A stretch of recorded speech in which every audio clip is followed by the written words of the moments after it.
3 days later, when David and his men arrived home at their town of Ziklag, they found that the Amalekites had made a raid into the Negev and Ziklag. They had crushed Ziklag and burned it to the ground. They had carried off the women and children and everyone else, but without killing anyone. When David and his men saw the ruins and realized what had happened to their families, they wept until they could weep no more. David's two wives, Ahinoam from Jezreel and Abigail, the widow of Nabal from Carmel, were among those captured. David was now in great danger because all his men were very bitter about losing their sons and daughters, and they began to talk of stoning him. But David found strength in the Lord his God. Then he said to Abiathar the priest, "Bring me the ephod." So Abiathar brought it. Then David asked the Lord, "Should I chase after this band of raiders? Will I catch them?" And the Lord told him, "Yes, go after them. You will certainly recover everything that was taken from you."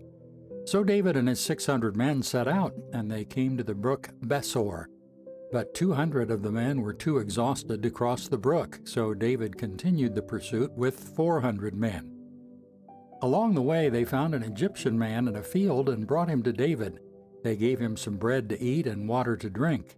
They also gave him a part of a fig cake and 2 clusters of raisins, for he hadn't had anything to eat or drink for 3 days and nights. Before long his strength returned. "To whom do you belong, and where do you come from?" David asked him. "I am an Egyptian, a slave of an Amalekite," he replied. "My master abandoned me 3 days ago because I was sick. We were on the way back from raiding the Keharathites in the Negev, the territory of Judah, and the land of Caleb, and we had just burned Ziklag." "Will you lead me to this band of raiders?" David asked. The young man replied, "If you take an oath in God's name that you will not kill me or give me back to my master, then I will guide you to them."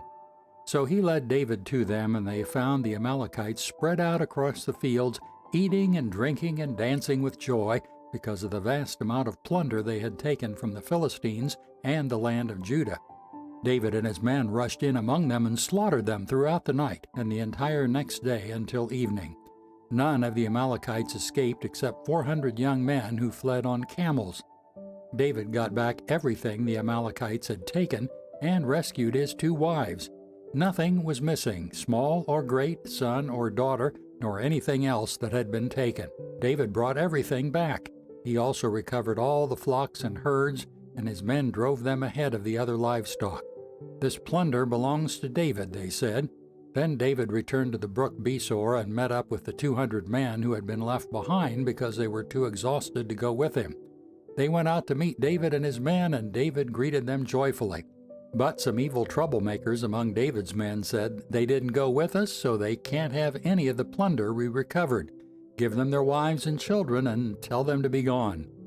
But David said, "No, my brothers, don't be selfish with what the Lord has given us. He has kept us safe and helped us defeat the band of raiders that attacked us. Who will listen when you talk like this? We share and share alike, those who go into battle and those who guard the equipment." From then on, David made a decree and regulation for Israel, and it is still followed today. When he arrived at Ziklag, David sent part of the plunder to the elders of Judah who were his friends. "Here is a present for you, taken from the Lord's enemies," he said.